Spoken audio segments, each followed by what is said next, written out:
No episódio de hoje, falamos sobre rede de conexão intencional, como internacionalizar a sua empresa. Que o mercado internacional olha na hora de receber uma empresa brasileira, para que ela faça negócios lá fora. Se você está pensando em internacionalizar seu negócio, esse episódio é para você.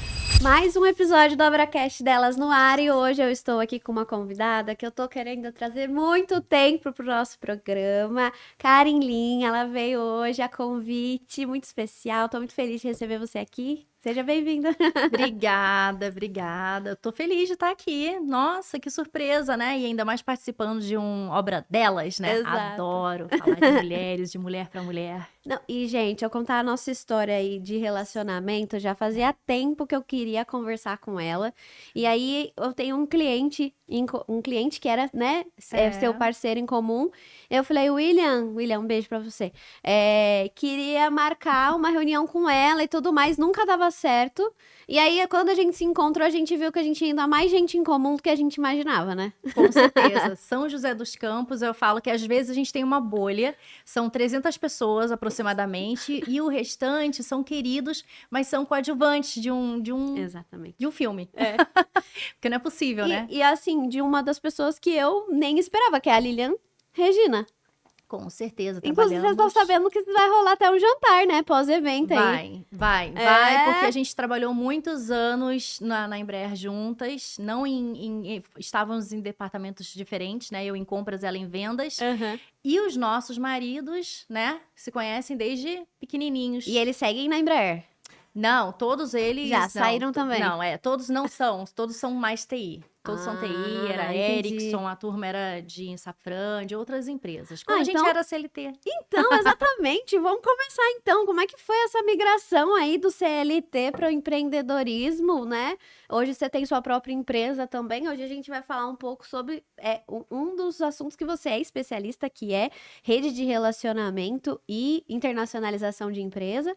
Então, assim, conta pra gente aí, primeira, assim, curiosidade que eu tenho. Como é que foi sair do CLT, de uma empresa consolidada? O que deu na sua cabeça de vir para esse universo do empreendedorismo? Gabi, eu nasci no comércio. Nasci sendo empreendedora. Nasci ali com 12 anos de idade. Meus pais já tinham lojas de presentes. Aí depois abri uma fábrica de bolsas. Mas, em paralelo, nós sempre tivemos restaurantes. Então, a família toda, né? Minha avó, meus avós, quando vieram de Taiwan, há muitos anos atrás, né? Meu pai só tinha 7 anos de idade. Eles, né? Seu pai nasceu lá também? Nasceu em Taiwan. Uhum. Nasceu em Taiwan. E aí, o meu avô era economista, minha avó é artista plástica, né? Mas vieram para o Brasil fugindo de uma possível, né, guerra, porque estava tendo, né, aquelas, né, batalhas. Uhum. E ela, com 3 meninos e uma menina, né, ela já tinha perdido o primeiro e o único irmão na guerra. Então, ela falou assim, eu não quero que os meus 3 filhos sejam... Assim, pela mesma coisa. Exatamente, sejam alistados ali e tudo mais. Então, pronto, vamos pro Brasil que não tem guerra e tá tudo bem. O projeto principal, né, o primordial ali, era ir para os Estados Unidos. E o meu avô, assim, olha, não tem mais passagem para os Estados Unidos, vamos pro Brasil. Então, foi meio que um acidente, até onde eu sei. Entendi. Então, não era para vir para cá? Não, a ideia era ir para os Estados Unidos, onde estava a irmã dela, que já estava super bem lá e tudo mais. Caímos no Brasil. Tá vendo? O Brasil, assim, aconteceu na nossa vida, né? Aí, eu fui a primeira neta... Né? E então, assim, nós todos já éramos comerciantes, já éramos empresários, todos empreendedores. Nunca ninguém foi CLT da nossa família. E aí você... Aí eu estreiei. E aí eu chamei a família, né? Eu falava pra todo mundo, gente, pai, você não acredita, tem uma carteira azul, sabe aquela que os funcionários têm, você assina? Aí ele, sei, minha filha, e daí? Então, pai, a gente recebe todo dia 1º e dia 15 eles pagam 2 vezes. Muito bom. Eu com 19 anos, sendo ali, né, estagiária, e depois, né, ali no Solectron. Você se formou em? em comércio exterior, em administração, com ênfase em comércio exterior, e eu sou pós-graduada em negócios internacionais. Ah, legal. Né? E aí vem o comércio exterior de novo, vem negócios internacionais, que eu sempre tive essa paixão. E essa paixão é desde pequena mesmo. Desde pequena, não sei porque, eu já falava pra minha mãe, né? Eu tô no país errado, eu tenho que ir embora pros Estados Unidos.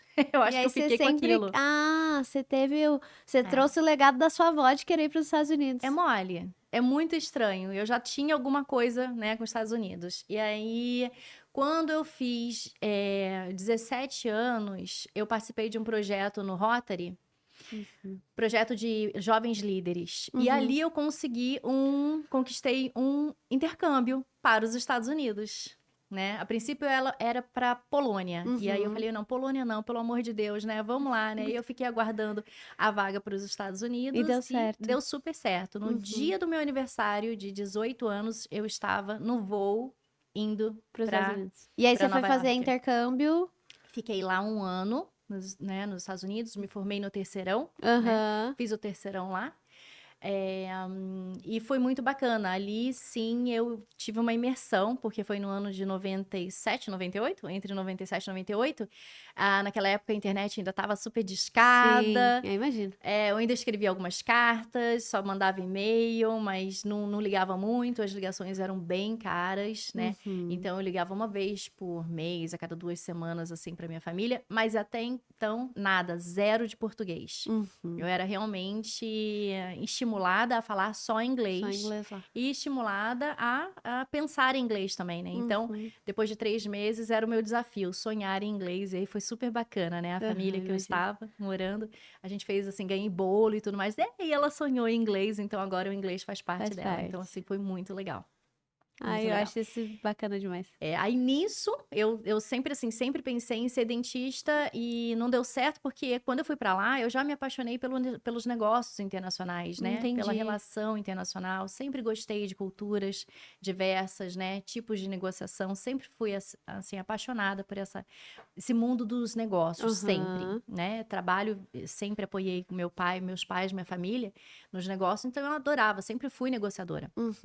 Ser dentista não estava no meu DNA. Trabalhei como ajudante, né, de dentista quando tinha você 16. voltou? Antes de você ir? Antes, porque eu vi que não era muito a minha praia, entendeu? Já fui meio pensando, já ficava meio monótono e a sua área é comunicação, comercial, negócios, comercial, vendas, compras, né? Aí não deu outra. A vocação da gente fala mais alto, graças a Deus, né? E aí foi isso. No dia fui com 18 anos, voltei, já comecei a dar aulas de inglês, mas em paralelo também entrei na Solectron, né? Fiz a faculdade, fazia tudo em paralelo. Foi uma loucura. Era faculdade, dava aula os nos projetos finais de semana. andando concomitantes, então. Tudo, né? E aí Cara, eu entrei eu na acho que Vibraz. se alguém me pergunta hoje o que eu fiz pra ter tudo que eu tenho hoje, graças a Deus, tão rápido, foi a administração dos projetos paralelos. Como é que foi isso pra você? É isso. A gente nem pensa, mas de uma hora para outra a gente está fazendo um projeto, trabalhando nele de manhã, já circulando o horário, administrando para de tarde e à noite. Ainda tem tempo para o que eu dormir, mais... né? Hoje eu tava em reunião de manhã e aí a pessoa me perguntou, como é que você dá conta? Porque assim, cada hora você tá num lugar fazendo um negócio diferente. Eu falei, cara, eu tenho diversos projetos e desde que eu quis entrar no empreendedorismo, foi assim. Eu trabalhava CLT, né? Não era nem CLT, era PJ. Trabalhava na startup, tinha um escritório, tinha faculdade, tudo ao mesmo tempo, assim, ó, junto e embolado. Quando a gente gosta, Gabi, não adianta. A gente dá jeito, né? A gente dá um jeito, a gente administra e a gente faz acontecer, porque, de fato, quando você tá CLT, né? É mais complexo, né? Que você tem as horas ali, é difícil. Assim. Tem um acordo ali de você chegar às 7h20 e sair lá às 5h30. Sim. Né? E aí você fica muito travado. De fato, é muito difícil de você levar um outro negócio com todo esse compromisso. Né? E dentro de uma empresa grande, uma multinacional e tudo mais, a corporação, ela te engole. Ela te engole. Você esquece mesmo que tem vida fora, depois daqueles muros, né? Então, eu passei mais de 17 anos como CLT, mas naquele negócio, né? Enquanto eu estava na Vibraz, Eu tinha, sim, o potencial, eu tinha como, né, fazer faculdade à noite, depois terminou a faculdade, eu já fui dar aula à noite para business. Então, porque eu adorava dar aula de inglês. Aula de inglês para empresários. Para empresários. Para empresários. Então, sempre gostei muito. Aquilo para mim era mais um prazer do que um trabalho, né? Mas na Vibraz ela sempre teve, ela é conhecida por aqueles momentos em que tem um grande contrato, paga-se muito bem, eles realmente remuneram muito bem, mas quando não tem contrato, é 100% militar. Quando não tem contrato, né, os pagamentos segura. Então, eu já fiquei 6 meses sem receber pagamento. Quem aguenta? Né? Mas eles também são super parceiros. Falaram, olha, como você tem outra profissão, você consegue dar aula, vai dar aula, se você não tiver como cumprir os horários, isso foi super flexível. Pelo menos, aquilo né? foi uma casa para mim, né? A Vibraz foi uma casa, hoje em dia não existe mais, né, a empresa, ela, quem sabe ela vai voltar aí, mas ela é uma joia da defesa brasileira. Então, eu sempre defendo que volte, que a gente tem que ter a nossa força militar, né, bem aprimorada e com tecnologia robusta. Tem um cliente que é militar lá, você também fala super bem de lá, apesar de todos os problemas, como em todas as empresas, né? Se a gente fosse abrir a caixa preta de todas as empresas, né? É que essas maiores acabam ficando mais expostas, então... Fica mesmo. Mas o ser CLT, e aí voltando, né, para sua pergunta, ser CLT e migrar para o empreendedorismo, ele é muito complicado para quem nunca navegou no empreendedorismo, ali no comércio, no mundo empresarial. Então, para você já foi mais leve, porque você já vinha isso de criança, você já... Eu voltei, né? Eu voltei, porque aí vem as flutuações. A gente tem que ter uma administração da vida muito, muito organizada. Porque não é mais o dia 30 e dia 15, não é? Sim. Então, você tem um contrato, termina um projeto, aí você tem que procurar outro. Mas o que te levou à decisão de não quero mais o mundo corporativo e agora eu vou empreender, vou voltar? Cansei, né? Mas assim, já tava, né? Tive a saída da Embraer. Foram quantos anos? Foram mais de 17 anos. No mundo corporativo. No mundo corporativo. E aí eu terminei. Aí logo depois da Embraer, que a gente teve aqueles momentos, né? Para mim já tava, né? Não tava mais dando certo. E aí eu já tava querendo mais coisas, porque fica um pouco monótono. Eu tava 12 anos lá, né? Então já queria procurar outros projetos e aí terminou, acabou o meu ciclo lá. Logo depois eu comecei na prefeitura, eu recebi um convite do prefeito, do secretário. Essa mulher já fez de tudo, ela já trabalhou no mundo corporativo, no poder público e agora empreende. Então, porque o poder público, utilidades. Eu tinha muita, muita curiosidade de trabalhar. É muito muito legal e é uma escola, é mais do que um MBA. Né? Quando o secretário Mano, hello Mano, né? Meu chefinho, meu melhor chefinho da vida, né? Porque é um cara que acreditou muito, né? E tem uma liderança muito bacana. Ele me convidou, ele tinha acabado de se tornar secretário de Inovação e Desenvolvimento Econômico. Legal. E a base era dentro do meu querido, amado Parque Tecnológico, o Pitch. Falei assim, gente, é muito bacana. Então, o que eu vou fazer lá? Bom, você vai ser a diretora. Isso em 17, final de 17. Então, foi bem quando o Pitch começou a virar, né?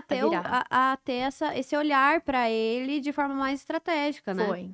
Ele ainda nem se chamava Pitch, ainda era PQTEC, Parque Tecnológico. Exato, eu lembro. Eu lembro que, inclusive, tinha dentro do Pitch aquelas feiras de empreendedorismo, né? Muito, ainda tem. Então, sim, tem os eventos, mas antes eu lembro que as escolas tinham os projetos, que tinha uma matéria na rede pública, eu fiz escola pública, e tinha uma matéria que chamava empreendedorismo, e aí a gente tinha que desenvolver um projeto, acho que era no 9º ano, e aí a gente levava o projeto pra feira, tinha que desenvolver uma tecnologia, era super legal.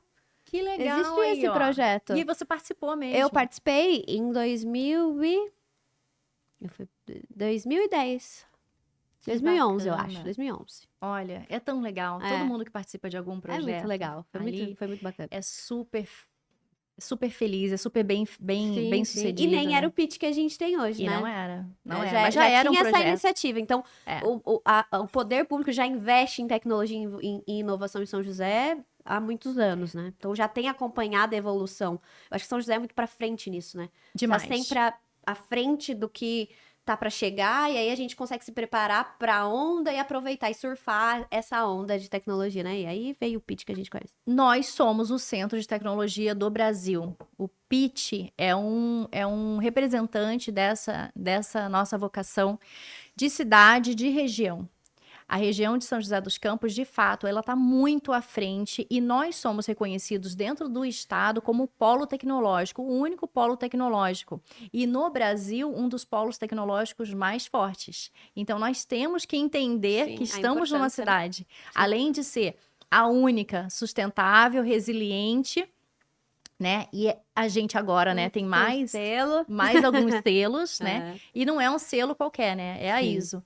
Então, eu tive a felicidade de estar ali como diretora de Relações Institucionais e Novos Negócios, dentro da Secretaria de Inovação e Desenvolvimento Econômico, durante a chegada, né? A construção desses selos. Então, foi um trabalho muito sólido, muito sério e, de fato, muito exigente pelas ISOs. Então, eu tenho, assim, a felicidade de entender o behind the scenes, né?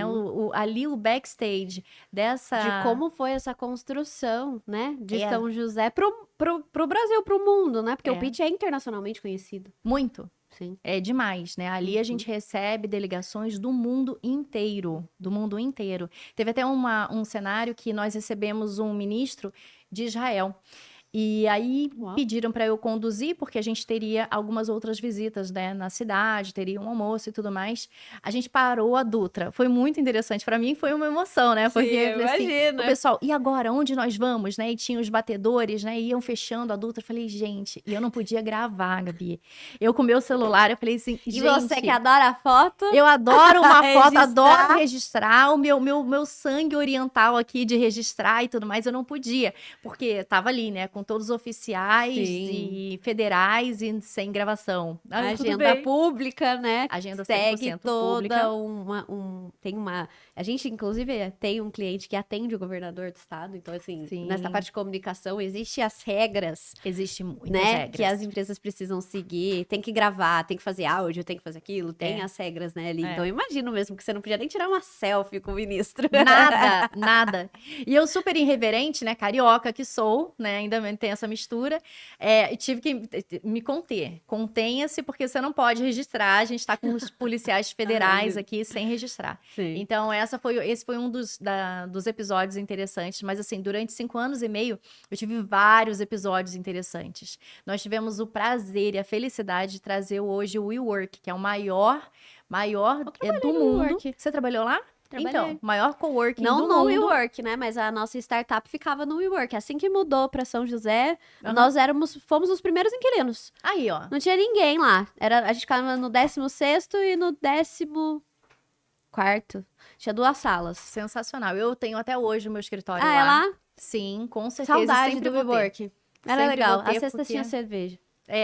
Então, exatamente, tem o chopp, né? Eu nunca exato. consegui curtir o chopp. Nossa, na minha época, eu tinha o quê? 19 anos, eu bebia muito chopp às sextas-feiras. Ai, gente, eu nunca consegui ainda curtir o chopp. Vou em alguns encontros, porque o WeWork, ele promove, né? Tem dia do bolo. Tem os relacionamentos, né? Muitos. Que era, assim, o WeWork chegou, mudou o jeito de São José fazer a operação de coworking, né? Pois é. Que aí virou referência. Pois é. E aí, esse casamento foi muito legal. Foi um belo de um dia, o consulado americano me convidou para a gente fazer a troca dos cônsuls, né? E a cada tempos em tempos existe isso. E foi na casa do cônsul mesmo esse coquetel. Eu já tinha um ótimo relacionamento desenvolvido desde a Embraer, né? Porque eu lidava com todas as câmaras de comércio, consulados, embaixadas. E aí eles me convidaram, e os clusters, né, mundiais e tudo mais, mas aí os clusters eram muito mais aeroespacial.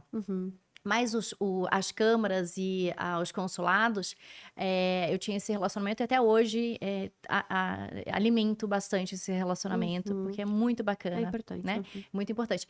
Mas num dia, num coquetel, chamei o secretário, ele falou, ué, mas a pauta é... Falei, vamos lá, confia em mim que a gente vai ser... Né? E aí nós fomos convidados. E fomos lá e encontramos o CEO do WeWork na época. E a gente foi fazer um shaking hands, um brinde e tudo mais. Eu falei assim, olha, eu tenho um desafio para você. abrir um WeWork no interior pela primeira vez e desfocar um pouquinho das capitais do Brasil. E ele falou, tá bom, que cidade? São José dos Campos. Aonde fica isso? Né? E aí eu falei, como assim que você não sabe? E aí eu olhei pro secretário e foi legal, né? A gente tem os nossos 3 minutos de pitch aqui, né? E ali começou, um ano e meio depois, eles estavam inaugurando aqui. Então, para a gente foi uma felicidade muito grande. E recebemos aqui e atraímos também muitas outras empresas, indústrias.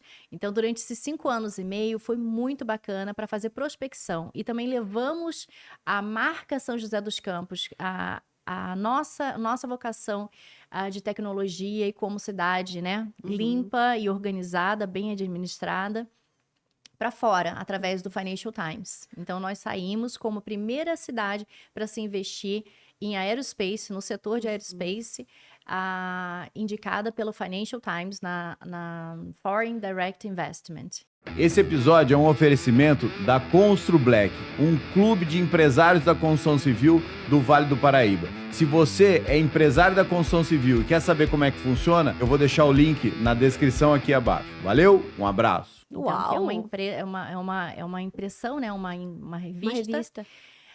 Que é super... Eles fazem essas análises, né? Fazem todas as análises. Existe toda uma classificação, exigência, e nós não sabíamos aí sai um ranking. Saía um ranking, né? Aí eu conversei na época, era o Felício, vamos fazer esse ranking? Eu tô acostumada, eu já fazia Financial Times pela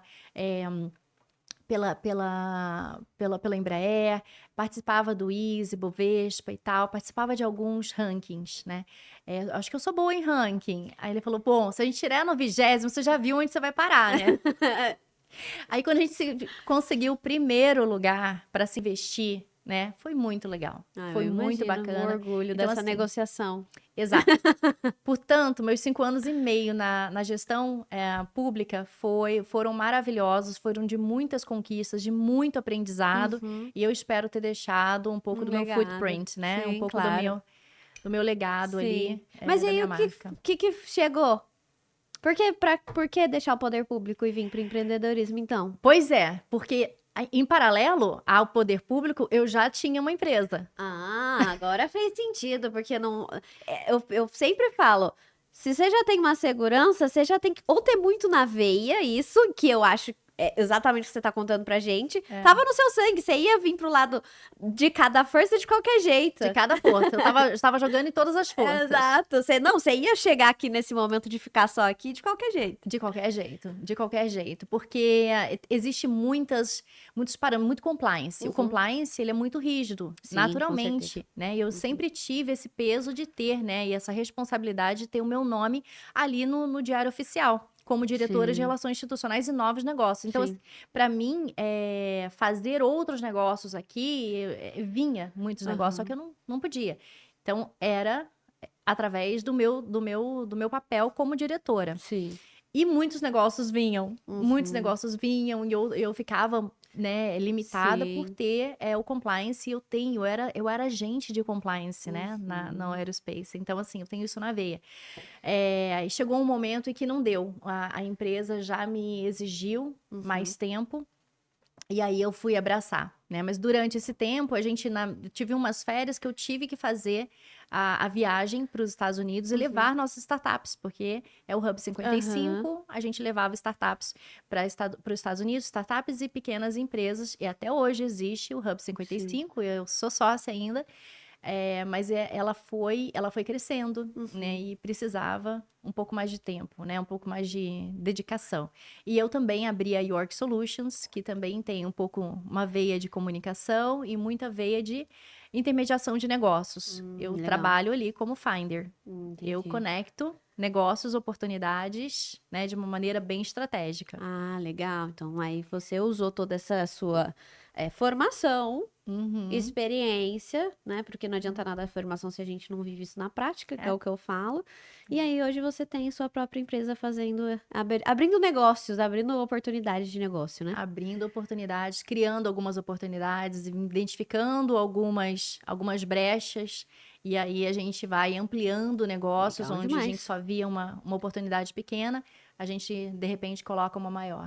Não, achei legal demais. E um trecho da sua fala que eu achei super legal, que aí a gente já pode, inclusive, entrar mais nas perguntas, né? Agora que a gente Vamos que entendeu vamos. todo o contexto, você disse que você trouxe o WeWork, quando você trouxe o WeWork, que o WeWork, que ele promove encontros, né? Que ele é óbvio, o business do WeWork é a locação potencializada, né? Então, ele tem as salas, eles têm as estações de trabalho, é esse novo formato do trabalho híbrido, ele veio bem acompanhando. Quando a gente entrou lá, foi pandemia.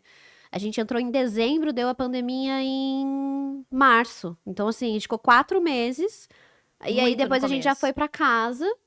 Então, assim, quando a gente entrou lá, a gente era os primeiros, foi de 2020. Então, assim, a gente via que em 4 meses que a gente ficou ali, de fato, no coworking, eles estavam, assim, promovendo muitos encontros de relacionamento. Então, uma das escolhas dos sócios da startup em ir para o WeWork, porque eles já conheciam o WeWork de São Paulo, Rio de Janeiro, a gente já tinha feito, inclusive, um WeWork em Orlando, eles já tinham ido, feito reunião com o investidor e tudo mais, e eles sabiam da potência que eram os encontros que o WeWork fazia.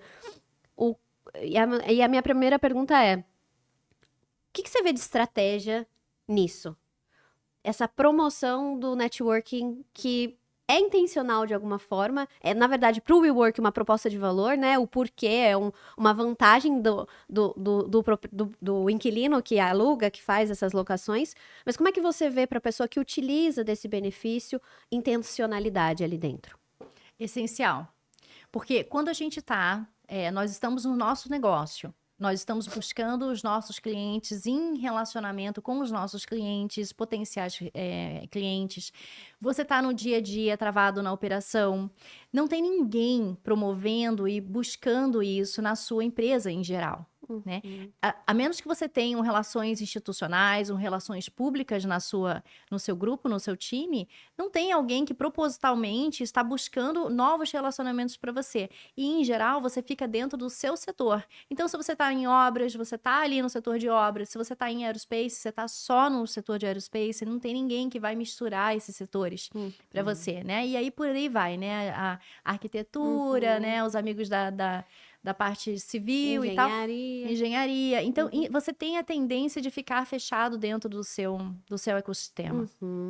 E esse ecossistema, ele pode ser multiplicado se você tiver agentes intencionais de relacionamento, como é a gestão que faz o WeWork e outros coworkings por aí, né? Mas também tem empresas que te promovem, te provocam a conhecer outros através de eventos, através de missões externas, né? Pro South by Southwest, por exemplo, Austin, tem vários grupos que promovem essas missões internacionais para que as empresas, pode ser elas de tecnologia ou não tecnologia, vão até Austin, que tem ali o berço, né? Hoje um dos centros de inovação.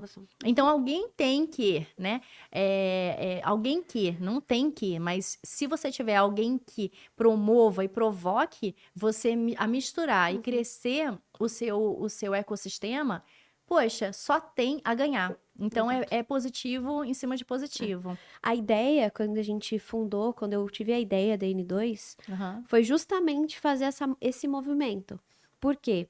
Eu vim de um trabalho que eu era PJ, então eu não venho de uma família que empreende, diferente de você. Venho de uma família CLT, e eu fui a primeira que saí da bolha e fui trabalhar PJ. Então, o trabalho PJ já era totalmente fora do normal. Então, já foi um susto para minha mãe falar que eu não tinha carteira assinada. Daí, a gente vou empreender.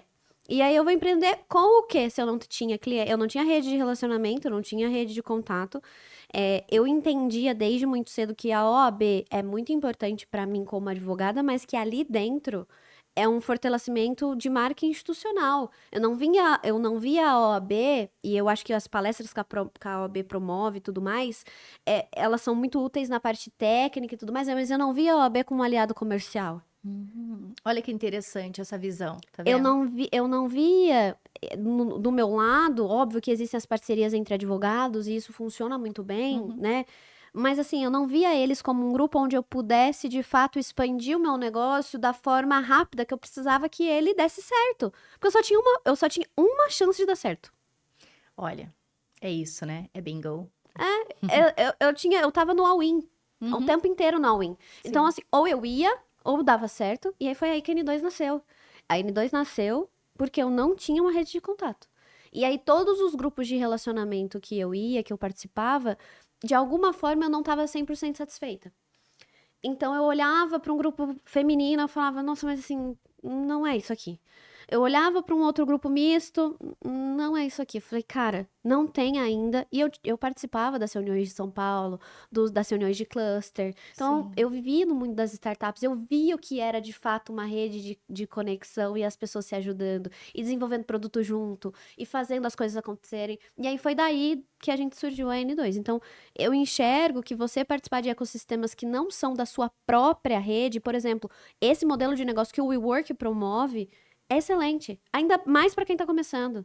Então, hoje, se alguém me perguntasse, eu vou pro cowork ou alugo minha sala? Vá para um cowork. Com E o pitch certeza. tem isso também, né? Tem Tem muito. fila de espera para entrar no pitch, né? A gente tava com Tem. com a nossa nova startup tentando colocar lá e a gente entrou na fila. A gente tá num cluster lá, mas a gente tá tentando entrar porque faz total diferença. Você tem troca, você tem mão de obra facilitada. Exato. Porque você vai conhecendo pessoas ali, você vai ter trocando informação, então você tem até um leque de oportunidade de contratação, você tem a oportunidade de discutir ideias e negócios de fato, e fora a área comercial que facilita muito, que hoje existem as máquinas de vendas, muito se falam de máquinas de vendas e de métodos de venda, mas o relacionamento ainda é o que mais vende, né? A indicação é o que mais vende. Ela ultrapassa qualquer CRM, ela ultrapassa qualquer gestão que você faça de marketing. É o que Exato. vende. Eu tenho uma frase que eu falo. Uma empresa sobrevive sem uma máquina de vendas, mas ela não sobrevive sem indicação. Com certeza. Porque eu posso ter zero processo comercial, eu posso não ter um CRM, eu posso fazer toda a gestão via WhatsApp. Mas se as indicações acontecem, a empresa sobrevive. É isso. Óbvio que para você ir para um outro patamar, para você ter outras coisas, você necessariamente vai precisar fazer toda a estruturação do seu comercial. Mas eu acho que essa parte de relacionamento é super importante, né? E o que você vê, como que as pessoas podem iniciar um relacionamento, uma rede de conexão, uma rede de relacionamento de forma intencional? Hoje, se você não tivesse nada, o que você faria? Se eu não tivesse nada, o que eu faria? Eu buscaria pessoas que têm, claro, coisas similares, pensamentos similares, né? A gente sempre faz isso. E buscaria grupos que fazem sentido. Analisar esses grupos, tem muitos, tá? São muitos grupos. Cada um deles tem um perfil. Tem muita gente que tenta, por exemplo, o Lead, né? Que é grande. Hoje lá no Rio tem o Esfera, né? Que são dois dos gigantes, né? No Brasil. Sim. Então, tem muita gente que tenta, experimenta esses grupos. Às vezes, eles são tão grandes que fica difícil você conhecer, de fato, pessoas que vão te levar para um próximo passo ou então que vão ter essa sintonia contigo, né? Então, grupos menores, eles, em geral, são mais acolhedores. E eu acho que mais eficiente também. Mais eficientes, com certeza. Porque você começa... Eu vejo isso hoje, na prática, com a N2. A intenção nunca foi ser grande, sempre foi ser seleto e pontual. Então, hoje, eu consigo me conectar com todo o grupo. Então, a gente senta pra tomar um café, a gente sabe um da vida do outro, a gente tem essa troca, a gente sabe quando o outro não tá bem, a gente tem essas trocas que é muito rico. E, às vezes, assim, é um café 1 a 1. A gente marca com todo mundo, só que vai 2 pessoas. E aí, foi, assim, um encontro... sabe? Bem bacana. O olho no olho nunca vai ser substituído. Então, para buscar grupos que têm sentido, você tem que entender muito bem qual é o seu objetivo. Legal. O que você quer crescer? Você quer crescer um relacionamento, mas você tem que ser assertivo. Qual é o ponto que você quer chegar? Você quer falar sobre a sua empresa, você quer buscar parceiros, O erro é quando você vai para um grupo pontualmente para buscar clientes. E para vender, né? Para vender. Então, quando você procura um cliente, você procura um grupo e você vai lá com a carteira cheia de cartões para justamente distribuir. você não construiu uma amizade, você não construiu um relacionamento, você não construiu a confiança. Como que você vai vender para aquela pessoa? E aí você fala, bom, mas nós nos participamos aqui do mesmo ecossistema. Isso não é suficiente. Você precisa conquistar e construir uma relação de confiança. E essa relação de confiança, muita gente não tem esse apreço, essa vontade. Ai, gente, eu não tenho tempo. Eu vou nesse grupo, eu vou procurar aqui, vou me inscrever num grupo, mas eu quero já... Ah, mas eu vou rapidinho. Vou rapidinho? Não, mas em 3 meses, se eu não conseguir cliente lá, eu saio. Esse é um pensamento absolutamente errado. É aí que muita gente erra, querendo construir o tal do networking. O networking não é só uma linha de relacionamento, mas algumas pessoas confundem em ser uma lista de contatos dentro do WhatsApp e de telefone. Não é isso. O networking que funciona é uma criação, uma construção de confiança entre pessoas, entre empresários, entre empreendedores, entre gente da inovação, independente, mas entre pessoas. Ali, antes do negócio, existem pessoas. Eu vejo isso, assim, de forma muito clara, porque eu sinto que, às vezes, é melhor você ter uma rede menor. Então, assim, quando a gente começou o escritório, quando eu comecei, eu conheci pouquíssimas pessoas. E aí, a gente focou nessas pessoas. E essas pessoas me desdobraram o ecossistema delas, é uma teia mesmo. E aí, as pessoas vêm até você. Porque se você quer construir uma rede desse tamanho, para você só tem que diminuir. Exato. Porque você não consegue manter uma relação verdadeira com 100 pessoas. E aí é que vem, Gabi, uma coisa muito legal, que é o trabalho em rede. Exato. Existem 3 tipos de rede. Eu até no meu Instagram eu falo, né, sobre as redes, porque tem as redes que são direcionadas, elas são centralizadas. Se você quer montar um grupo de empresários, de empreendedores, você quer montar, fala, não, eu não me identifiquei com nenhuma dessas que hoje estão aí no mercado, que tem na cidade e tal, que tem na região, mas eu quero montar a minha. E aí, se você monta e você acaba identificando ou fazendo um formato centralizado, todos têm que falar com você para você apresentar. Então, você vai fazer uma rede centralizada, é só de você, só vai sair do seu ponto. Você não vai conseguir com que essas pessoas também multipliquem a rede e você não vai conseguir multiplicar a sua, porque ela vai estar centralizada. Existe um outro tipo de rede que se chama distribuída, que hoje é o que as empresas funcionam dessa forma, tá? Não tem nada de negativo. Gente, eu vou anotar isso aqui, tá? Porque eu tô aprendendo aqui com Tem ela. negativos e positivos pontos de tudo, como tudo na vida, Nunca né? tinha visto O centralizado, a rede centralizada, ela tem muito do ruim porque ela tá num ponto só. A distribuída é como tá, por exemplo, o CLT. Né? Porque ela tem um gestor maior, né? Que são os CEOs, e eles estão distribuídos com gerentes. Então, as pessoas só falam com o gerente, que vai falar depois com o CEO, certo? Então, essas são as distribuídas. É como funciona esse tipo de rede. E tem uma que é super potencializada e é a mais bem-sucedida se você vai em se falando de grupos de networking. Se você vai montar o seu networking, seu grupo de networking, monte ela de forma em rede. E o que é a rede? Ela não tem um ponto central. Você vai conhecer 15 pessoas que você vai trazer para a nossa reunião. Eu vou conhecer outras 15 pessoas, eu vou trazer para essa reunião. Elas vão se conhecer, isso já vai se multiplicar. Então, o relacionamento e a gestão em rede, ela é exponencial.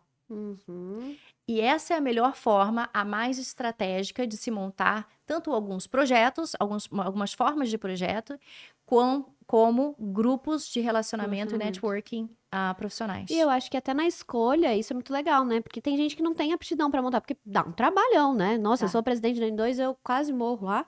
E agora com a Constru Black também, não tenho nenhum cargo de liderança oficial, né, senhor Evandro? Ele fala que abaixo dele eu que decido, mas não tenho oficializado nada lá. Mas a intenção da Black é justamente ser uma rede de fornecedores da construção civil e promover encontros de educação. Agora a gente vai ter o Construtec, Maravilha. que vai ser junto com o Danilo Magri, né? Então, inclusive uma startup do Pitch tá Opa. junto. Então, o pessoal vai falar de uma tecnologia, uma IA que eles estão desenvolvendo. Os meninos são, assim, sensacionais.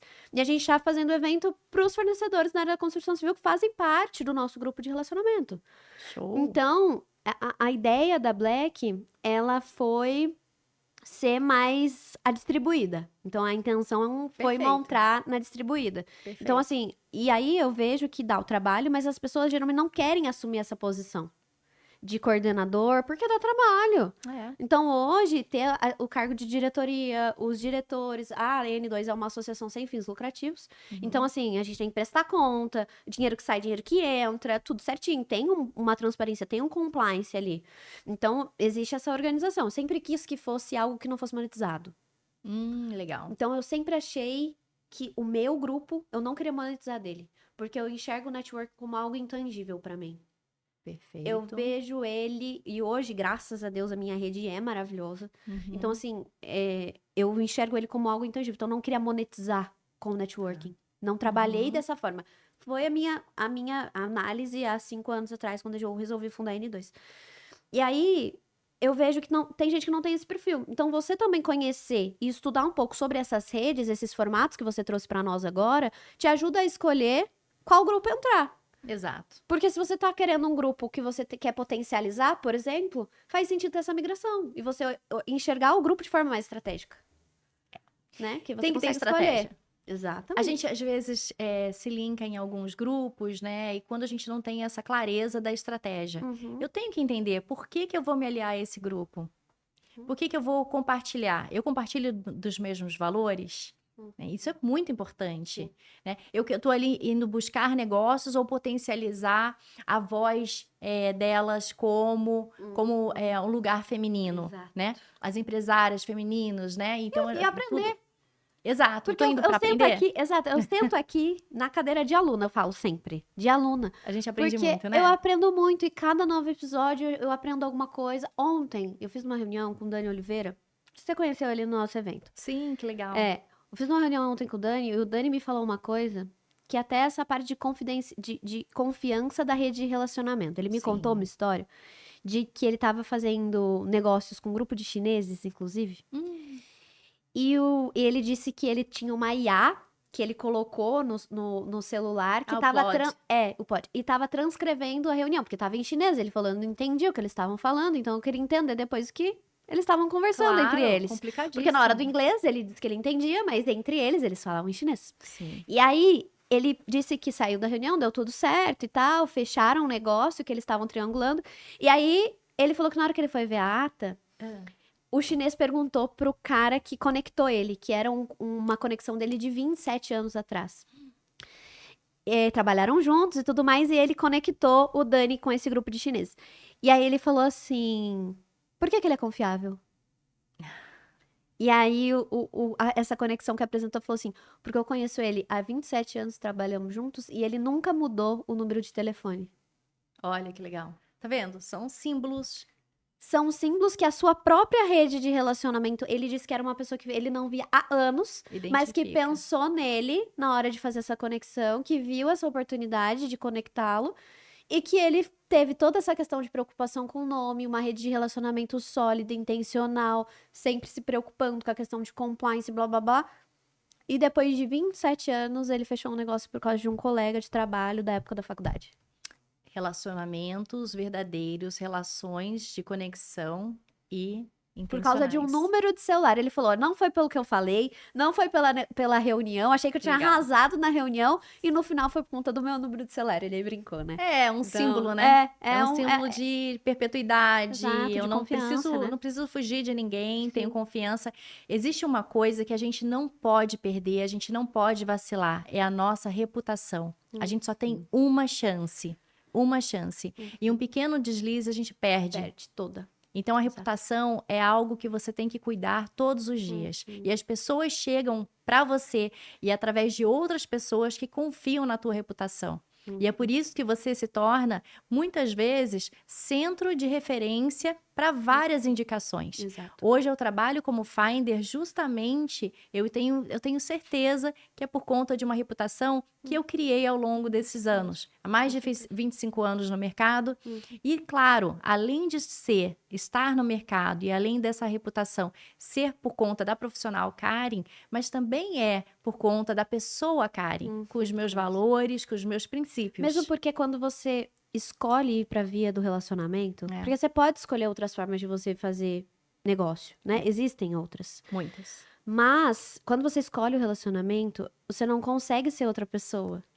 A Claro máscara que não se sustenta. Então, hoje, você olha pra pessoa, você consegue ver quem é quem. Então, quando você vai realmente, não, quero ir para a área do relacionamento, quero construir um networking, quero ter isso como estratégia dentro do meu negócio, você precisa ser verdadeiro, você precisa se colocar ali. Até outro dia eu tava conversando com o Rafael, que é meu marido, ele falou, às vezes eu não sei se é seu amigo, se é seu trabalho, se é sua amiga, se é seu trabalho. Falei, acaba virando uma coisa só. Claro, são pessoas. É uma extensão de mim, né? É. Então, assim, hoje eu tenho, óbvio, e aí são relações totalmente diferentes, né? Mas eu tenho os meus amigos, são os meus amigos de vida, que nem empreendem, que são outros tipos de assunto que a gente acaba tratando. E eu tenho os meus amigos de fato que eu trabalho junto. Então, a galera do MBM mesmo, quanta amizade a gente faz, né? A gente passa 1 ano e meio junto, você entende a dor da empresa do outro, você faz relacionamento, você vira amigo, né? Sim. Então, tem toda essa questão também dentro do relacionamento intencional, né? De você ser você mesmo.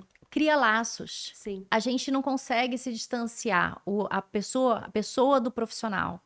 Não consegue se distanciar muito. É óbvio que se no momento da mesa de negócios você precisa colocar ali um contrato que a gente precisa negociar, Sim. ali é profissional, é ético. A gente não precisa levar em conta a amizade que nós Exato. temos. Ela fica guardadinha ali fora, com todo Exatamente. critério, com todo Que respeito. isso eu acho que as pessoas confundem também, né? Na hora gente- da brasileiros. negociação. Sim. Tem muito brasileiro que confunde. Essa é não uma posso parte... cobrar ele porque eu tenho relacionamento. Não, essa é uma parte que aí eu tenho muita dor.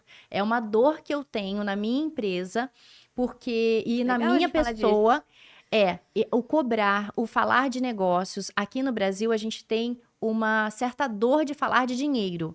Nós sentimos a certa culpa de estar aqui numa mesa para ganhar dinheiro. Sim. Né? Tanto que existe até uma máxima, porque nos Estados Unidos a gente fala make money. Então eu vou lá, eu vou fazer dinheiro. Quanto dinheiro você faz durante o ano? E aqui não, é quanto dinheiro você ganha. Você não ganha dinheiro, né? Eu fico revoltada com isso. Você não ganha dinheiro, você faz o dinheiro. Se você não sair ou se preparar todos os dias para um projeto muito interessante, você não vai conseguir conquistar esse dinheiro. Você não ganha esse dinheiro. De novo, você faz o dinheiro. Ou você não faz o dinheiro. É uma escolha. Então, é o make money e aqui o ganhar dinheiro. Como a gente vê? É a nossa cultura. Então, a gente precisa entender como separar isso. E é muito bacana. É profissional. É bom, não é ruim você dividir uma amizade de um momento de negócios e vice-versa, né? Eu até prefiro. Exato. E no começo a gente sente dificuldade mesmo. E eu acho que você vai, né? E aí tem aquilo que o pessoal fala: amigos, negócios à parte. Claro. Mas olha, até essa frase não soa? Não parece que você tá trazendo fazendo uma... errado?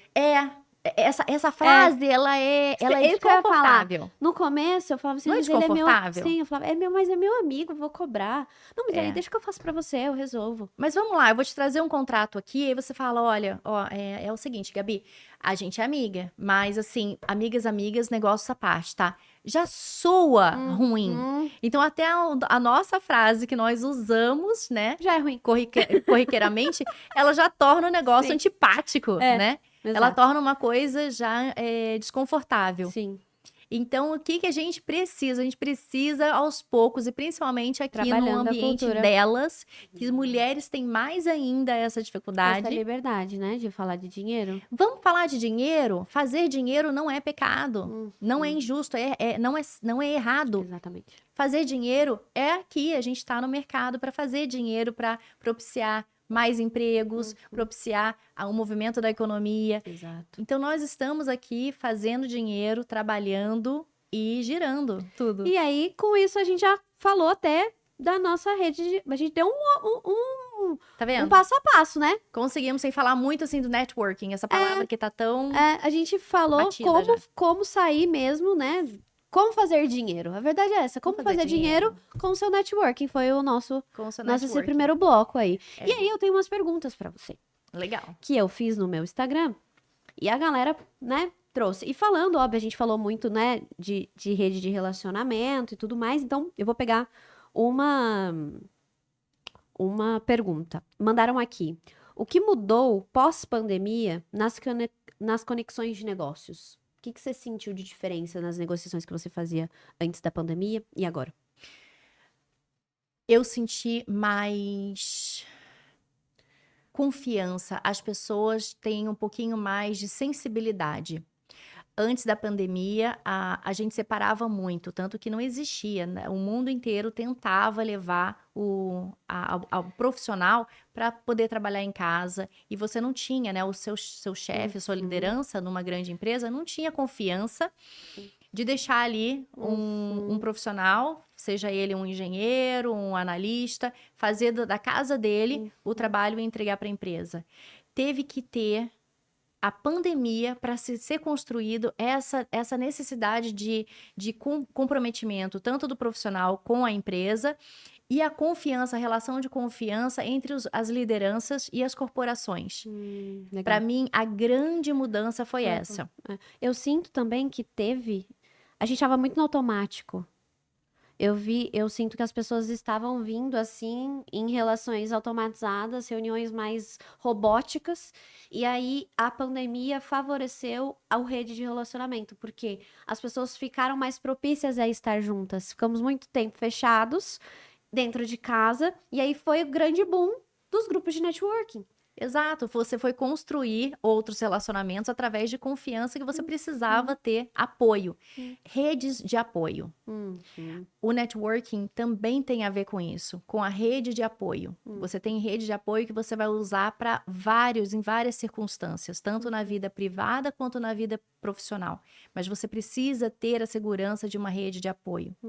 E aí, quando a gente fala de novo da antes pandemia e depois de pandemia, até mesmo na hora da negociação, independente de qual for a cultura, porque isso foi do mundo inteiro pela primeira vez, um caos mundial. Independente de qual cultura, as pessoas passaram por situações e experiências muito parecidas, e isso também nos conecta. Você fazer a reunião e aí ter essa sensação de, bom, hoje eu não estou na empresa, eu estou em casa, mas eu preciso fazer a negociação aqui, mesmo que online. Antes você não tinha essa credibilidade. O cara do outro lado, ele não te dava crédito porque você estava em casa. Então ele já te julgava como não comprometido. E a pandemia fez toda essa desconstrução de relação trabalho-pessoa. Eu acho que isso foi muito interessante e acelerou o processo da informatização, de tecnologia. Foi muito acelerada. Além desse momento, né, claro, da gente ter a companhia funcionando, os negócios funcionando, mas cada um indo na sua casa, isso foi acelerado, a tecnologia, tudo teve o seu benefício. Então, tudo como vem assim, né? Foi uma super crise mundial, mas teve também os seus ganhos. E falando um pouco disso, até pra gente entrar um pouco na parte de internacionalização de empresas também, que eu tenho algumas dúvidas sobre isso, a pandemia veio, a gente já falou, mudou toda a nossa forma de estrutura de viver, né? Foi realmente uma das maiores crises, né, do mundo, sanitárias. Mas ao mesmo tempo que você trouxe, foi muito rápido, teve um avanço tecnológico muito grande e acelerou o crescimento de muitas empresas. Então, a minha empresa mesmo nasceu na pandemia. Olha, você é um super exemplo. O escritório nasceu em 2018. Eu fiquei de 2018 a 2020 trabalhando em 2 lugares, no escritório e na startup. Em 2020, a pandemia veio em março. Junho, eu pedi demissão. Porque o escritório deu um boom. Tá vendo? Então, Vários negócios, né? A pandemia me fez expandir meus negócios. Porque em São Paulo eram muitos processos. E os escritórios não estavam dando conta. E aí, os clientes que a gente tinha relacionamento da época da startup, começaram a buscar mercado. Então, eu também senti que e aí queria saber sua opinião sobre isso, pós-pandemia, as empresas que estavam acomodadas no comércio local, na região regional, o mercado regional, tiveram a oportunidade de expandir mercado. Como é que foi isso para vocês? Foi chacoalhado, foi um chacoalhão no mundo dos negócios, foi um chacoalhão no nosso planeta Terra. Quem ficou entendendo, identificando que aquele produto dele só poderia ser vendido numa loja e não usufruiu desse momento para abrir um e-commerce, parou. Parou e sofreu muito. As pessoas que tinham pequenos negócios também e começaram a fazer delivery, que foi muito importante, alguns restaurantes, que nós também ainda temos negócios em restaurante, se a gente não expandisse e falasse, agora vamos colocar mais motoqueiros, com todas as precauções e tudo mais, mas vamos entregar. E as pessoas têm que, né, claro que a gente tinha construído essa rede de freguesia, né, os clientes antes, e eles tinham segurança de que os nossos pratos, né, esse eu tô falando do restaurante do meu pai, que é o Japet Home, que fica lá no Urbanova, o pessoal já tinha essa rede, já conhecia, já confiava. Então eles começaram a pedir, mas pediram muito, muito. Tanto que o restaurante, ele bombou na pandemia. Quando a gente, no início, que teve que fechar, umas 2, 3 semanas, eu fiquei muito preocupada, né? Porque o que ia acontecer com o nosso negócio? Tinha que fechar, porque o governo mandou fechar e tudo mais. Ainda bem que foi aberto depois. E a gente teve pro delivery. Então, e vocês já tinham delivery ou vocês tiveram que implementar? Já era um delivery. Só que a gente, uma pequena operação, esse delivery bombou. Entendi. Bombou. Né? E com isso, E vocês surfaram a onda? Surfamos na onda. E vimos outros colegas que não surfaram, porque a minha comida não vai ficar legal no delivery. Ou outros colegas que vendiam materiais, né? Camisetas ou produtos, né? Alimentícios, tudo mais. Minha loja fechou, e agora? Ninguém vai comprar o meu mel, ninguém vai comprar a minha camiseta, os meus produtos. Vai para o e-commerce. E muita gente tinha medo. Então, também falamos sobre uma limitação geracional, que não confiava que a internet estava vindo aí, para abraçar, sem medo. Eu acho que o pessoal também desconfiou um pouco que a pandemia ia ficar por muito tempo, né? Ninguém sabia, né? E ficou numa incerteza, assim, vou, não vou, migro, não migro, toma a decisão de fazer um delivery maior, aumenta a operação. Vem o quê? O sangue empreendedor. O sangue empreendedor, ele tem com ele muita coragem e muita audácia. Para você ser um ótimo empreendedor... Eu chamo de passo de fé. Você também tem que ter um passo de fé. Eu tenho um passo de fé. Tem também. Não é? Um passo de fé. Ousadia. Precisamos de ousadia. Tem que ter uma fé, claro, porque você tem que, né? Você sabe que vai botar o pé. Eu acredito muito que é uma coragem, que é uma ousadia. E aí, literalmente, a gente chama no escritório de passo de fé. Vamos dar um passo de fé. Vai dar certo. Você tem que ter esse feeling, né? A gente tem que seguir mais a nossa intuição, né? Porque... Só erra quem faz. Exatamente. Só erra quem faz, só tropeça quem tá andando. Então, a gente precisa ter uma ideia como empreendedor de onde a gente vai aplicar, de onde a gente vai investir, mas a nossa ousadia e a nossa coragem nunca pode faltar. Senão, gente volta para trás. Eu lembro muito disso, que quando a gente que eu pedi demissão, a gente estava atendendo na época a Smart Fit e a Via Varejo, na parte de negociação de acordos extrajudiciais. Uau! Então... era todo mundo querendo cancelar a academia. Eu chegava a fazer termo de acordo de madrugada. E eu lembro que a gente tava na pandemia, né? Não podia encontrar. Eu de um lado do computador, minha sócia no outro. E a gente assim, acorda. Porque eu tinha 1000 termos de acordo pra entregar em uma semana. 1000 termos de acordo. É muita coisa. E aí a gente falou assim, cara, ou a gente contrata alguém, ou a gente vai perder esses clientes. Porque era um volume muito alto, só nós duas trabalhando. A gente foi e contratou 5 estagiários.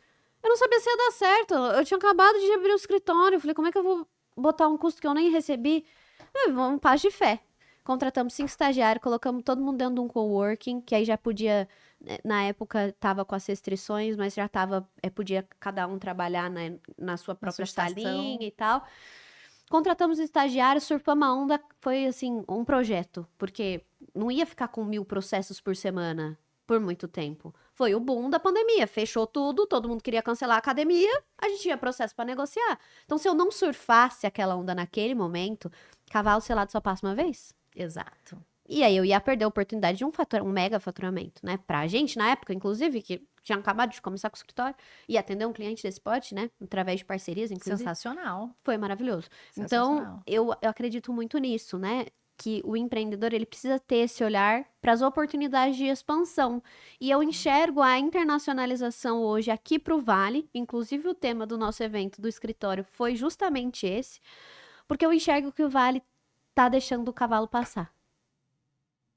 E por que você tem E essa sensação? Eu tenho a sensação que as menores empresas, as pequenas e médias empresas, não estão olhando o potencial da região como estratégia de marketing para expansão. Eu acho que as grandes corporações, aerospace, mercado automobilístico, o tanto de empresa que está vindo para São José, os chineses mesmo, Claro. dominando a região, o vale, as próprias cidades, eu sinto o poder público muito mais aproveitando essas oportunidades de expansão do que a própria iniciativa privada. É isso aí, é o medo. É o medo. E é natural que o empresário, o empreendedor, tenha medo de internacionalizar. Isso é super natural. Mas aí tem critérios, tem passos que tem que dar. E sempre com pessoas que já trilhou esse caminho. Entendeu? Ir sozinho é muito complicado. Já vi muito empreendedor fazendo sozinho. Tem que ter coragem, de novo. Tem que ter coragem. Tentou fazer sozinho e não deu muito certo. Voltou. E o que eu acho se você tá dando esse passo, uma coisa é você abrir sozinho, começar sozinho o seu negócio. Eu brinco muito isso. Lá atrás eu tava numa win. Hoje eu tenho muita coisa a perder.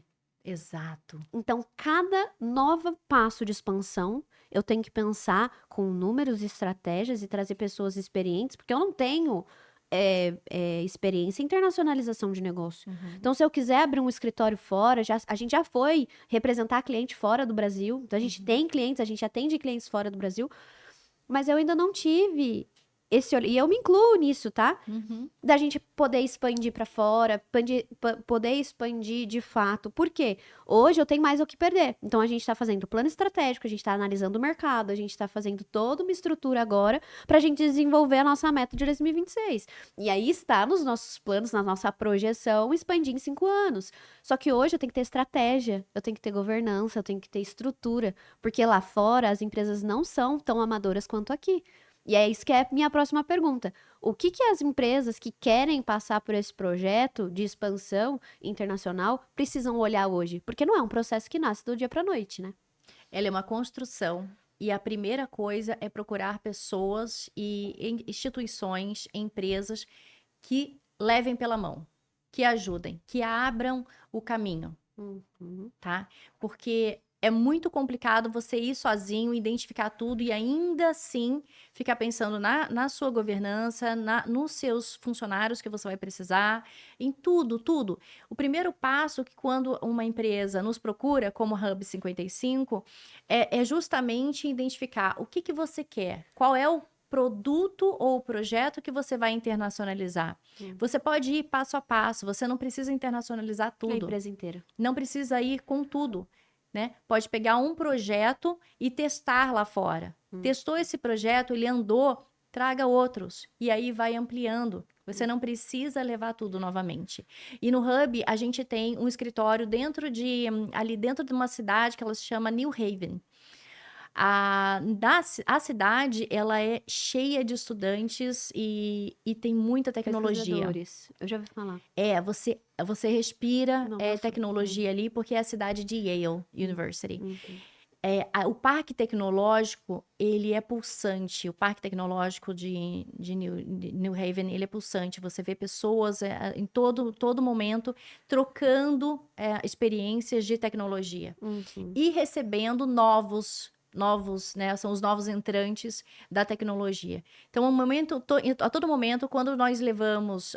eu participei de uma das missões pessoalmente, e as empresas que foram daqui do Brasil para lá, elas se encantaram e entenderam que quando você vai sozinho, é uma experiência. Quando você vai com alguém, uma empresa que já tem essa competência, é outra coisa, é uma segurança. Porque tem a segurança jurídica, certo? Porque as leis são totalmente diferentes, não só do país, mas lá também dos estados. Eu acho que existe, nas minhas pesquisas e tudo mais, eu costumo dizer que existe a parte estrutura da arquitetura disso. Então, como fazer, o que fazer, não é uma coisa, não é uma linha, não é linear.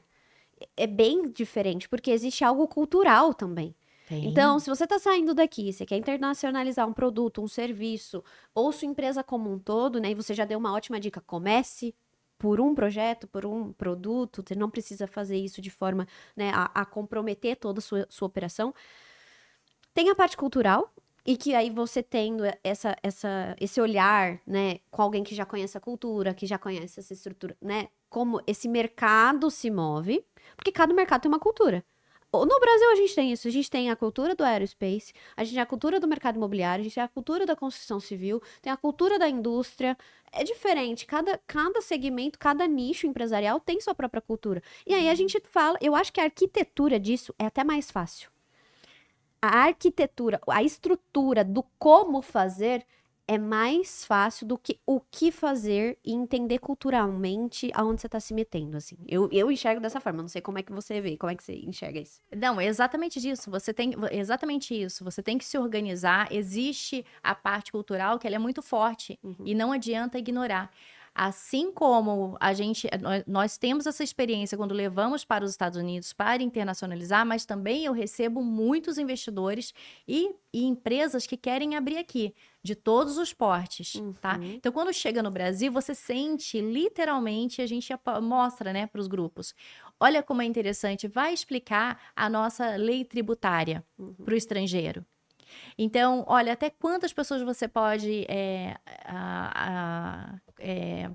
chamar para né, contratar, quais são os perfis de como você vai contratar e quais são as leis do que você vai pagar, os tipos de empresa que você vai abrir, que você pode escolher aqui para começar a vender o seu negócio. E tem as certificações, é claro, tem um monte de coisa. Aqui a gente fala, vai ter que ter a tropicalização.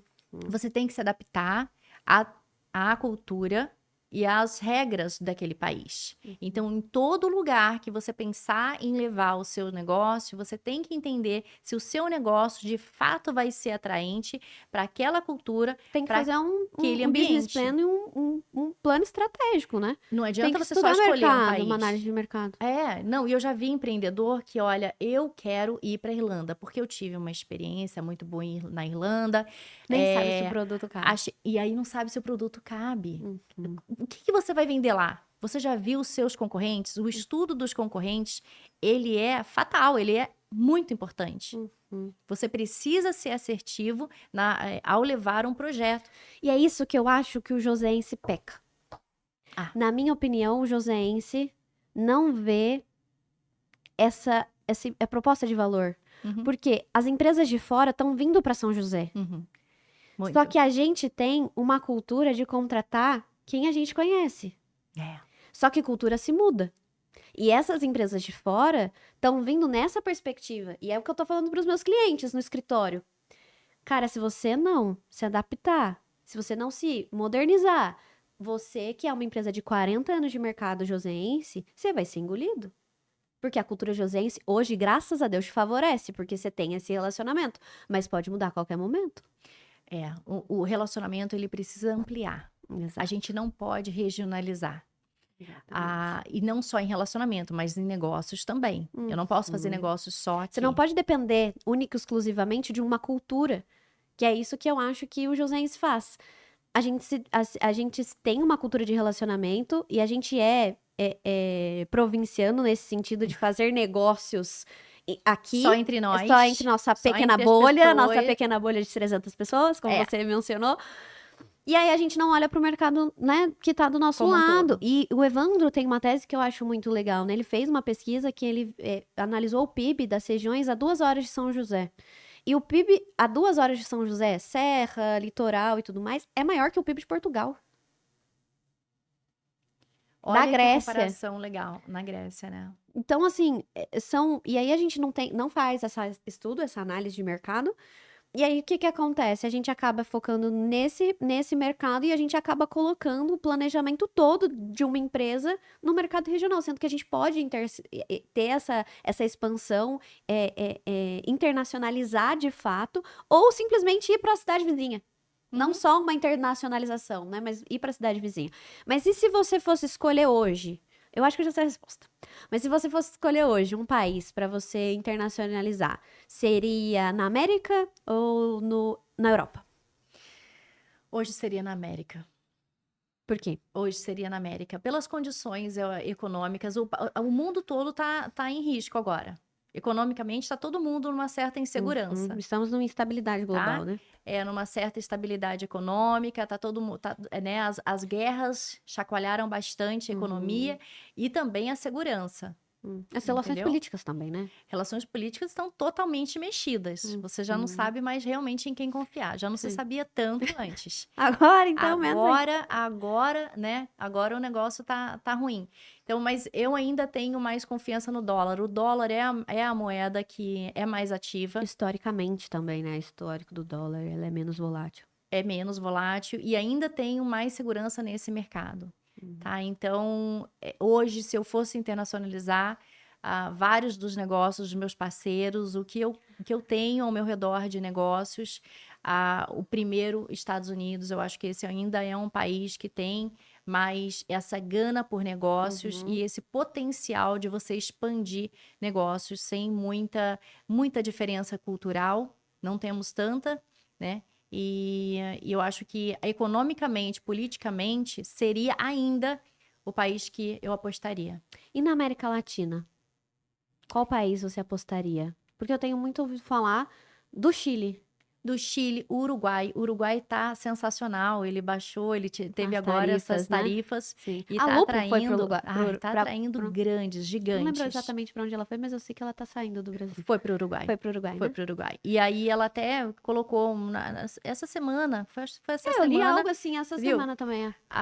O Brasil nos jogou me obrigou a ir para o Uruguai. Isso é interessante de você entender de uma empresa tão tradicional, 100% brasileira. Isso é muito interessante, você ouvir isso. Isso o quê? É a insegurança jurídica, é a segurança econômica, é a segurança... Parte tributária. A parte tributária, você imagina, você já trabalha nisso. Ano que vem, todo mundo dentro de novas regras.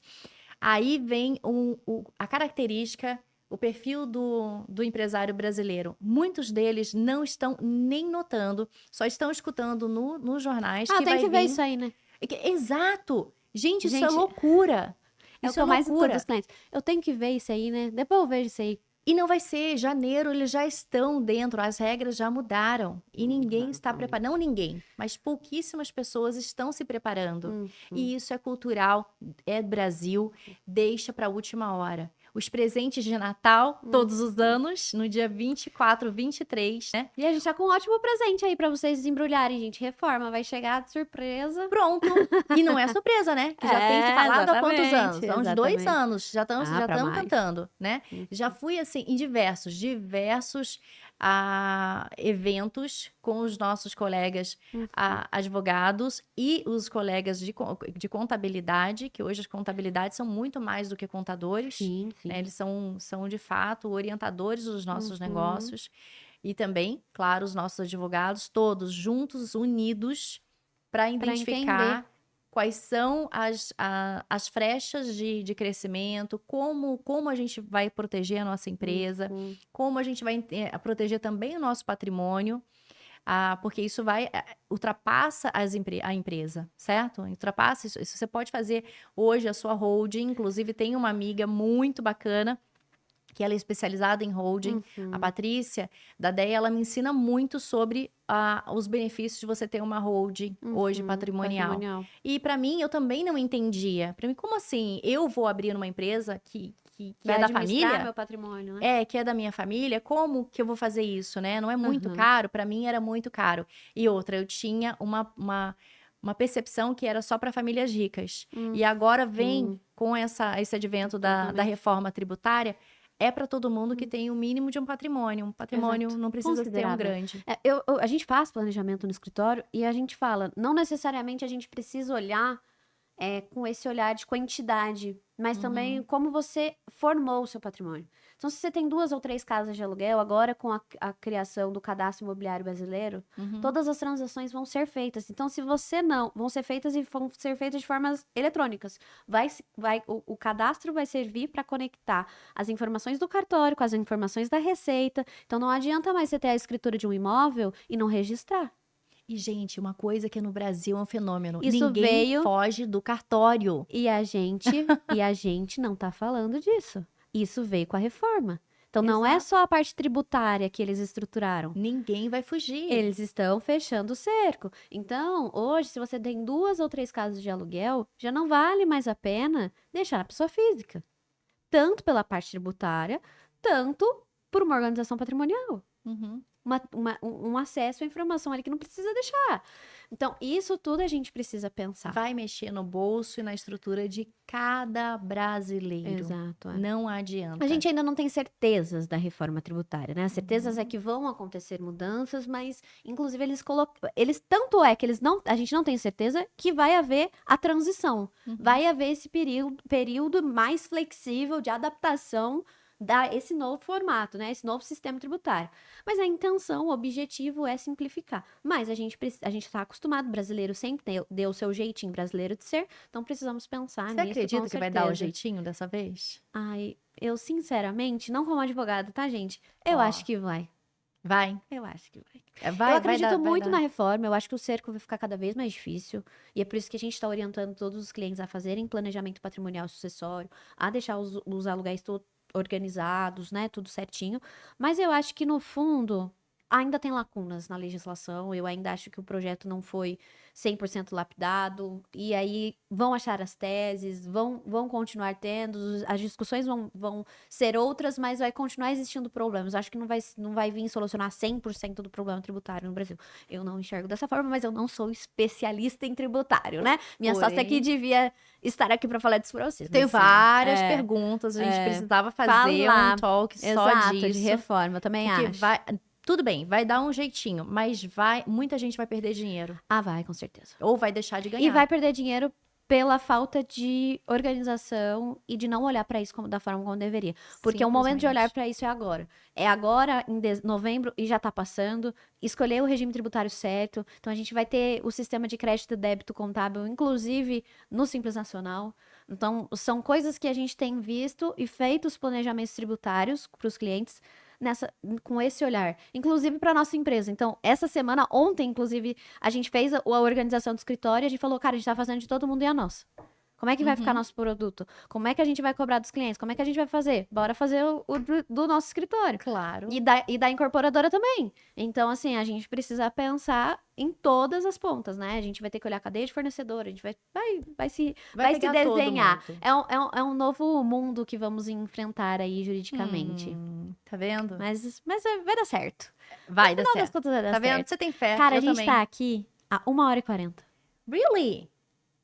Uau! Eu acabei de olhar o celular. Eu acho que foi o episódio mais longo que a gente fez. Quantos minutos tá dando aí?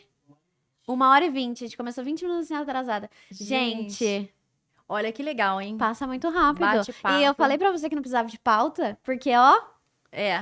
foi ótimo. Deixa eu ver se não tem nenhuma pergunta da galera aqui, que eu Com ainda não certeza. fiz pra gente finalizar. Que legal. Ó, até aqui essa que você falou, né? De algum case que você participou, que você conseguiu trazer algum negócio. Acho que o WeWork foi um Foi case que a gente falou, achei emblemático super pra legal. São José dos Campos. E ainda é o primeiro e único WeWork do interior no Brasil. Aí, ó, viu, gente? Vocês mandaram, ela até respondeu. A gente já falou um pouco, né? Alguém perguntou, como que eu posiciono minha marca? Como é que eu faço meu pitch pra se internacionalizar? E eu acho que você, né, trouxe aí isso também. Buscar uma empresa que Não ir já... sozinho, né? Não ir sozinho. Busca uma empresa e aqui eu tô disponível, tá? Com o Hub 55. Ah, o pitch de venda. O pitch de vendas, a gente prepara você de acordo com a cultura. Muito bom. Aí tinha uma que era minha, que era Europa, Estados Unidos ou América Latina. Você também já respondeu. Então olha aqui que eu que já tava. Né? E aí a gente tem um bate-bola final. Uou. Eu vou falar uma palavra, e aí você responde, mas o contexto é internacionalizar é. E aí eu vou falar uma palavra e você me responde com outra. Pode ser? Alright. Ok. Então, internacionalizar é confiança, Sim. posicionamento, Absolutamente. cultura, 100%? curadoria, Indispensável. velocidade, Cuidado. referência. 100%. De novo. E é isso. Esse Porque, foi. gente, a gente tem que ter curadoria. E Não a é? gente tem que tomar cuidado com a nossa velocidade. Às vezes, se vai rápido, não vai seguro. Hum. E é isso. Que episódio maravilhoso, gente. Eu amei. Passou muito rápido. obrigada. É verdade, é tão bom a gente falar. Vai fluindo, sobre né? Eu adoro negócios. esses episódios que a gente faz que é mais fluido, que a gente conversar, que a gente é aluno, que a gente é professor, que a gente aprende, que a gente ensina. Eu aprendi já um monte das suas empresas, da sua atividade. Anotei. Acho que isso é Eu não acho que parei isso é pra anotar, mas eu valioso. tinha que anotar, gente, que eu não consigo fazer duas coisas ao mesmo tempo. Eu ainda não tô com essa Eu acho habilidade. que isso é o nosso maior. Eu enxergo isso. Eu amo esse projeto.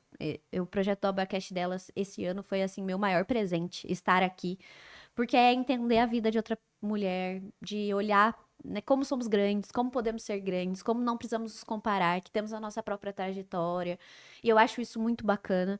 E o quanto a gente tem também a capacidade e as oportunidades de compartilhar isso com outras pessoas, que a gente possa inspirar outras mulheres, de fazer esse movimento, esse ecossistema feminino, de alguma forma, realmente ser equiparado, né? Então, isso que eu vejo desse projeto, acho que, como eu falei, esse ano foi o projeto do meu ano, assim, tô muito feliz com todos esses episódios que a gente fez, nem sei qual que é o número que a gente tá de episódio, mas era pra ser 4. Eram pra ser 4 episódios, era pra ser algo pontual. Olha que coisa. E aí a gente desenvolveu o projeto tão legal, e aí a gente, assim, só crescendo, o canal crescendo pra caramba. Então, queria deixar aqui vocês também, convidar pra curtirem, né, os episódios, se inscrever no canal também. Acho que isso faz total diferença pra nós aí. Estamos com muitos projetos de expansão e eu fico feliz de fazer isso de alguma forma. Gratidão ao Evandro, gratidão ao Obracast, gratidão à Jovem Pan, que nos proporcionam também a nutrir esse canal aqui de relacionamento e essas conversas que diferente do que eu imaginava, são muito mais ricas do que qualquer curso que é intangível, é um ativo intangível, assim, pra mim. Absolutamente, isso se torna um MBA aqui, hein? Exatamente. Você tá juntando professores. Exatamente. E vocês também são professores, né? E a gente e vai pegando um pouquinho de cada um e aí a gente É a faz. troca. E aplica cada coisinha no negócio. Você lembra, nossa, eu aprendi isso aqui com a Karin, eu aprendi isso aqui com o Dani, aprendi. Você vai, cada um que passa aqui deixa o seu legado. E com um ponto muito importante, que eu também dou muito valor e estou muito feliz de estar aqui, que é porque é delas.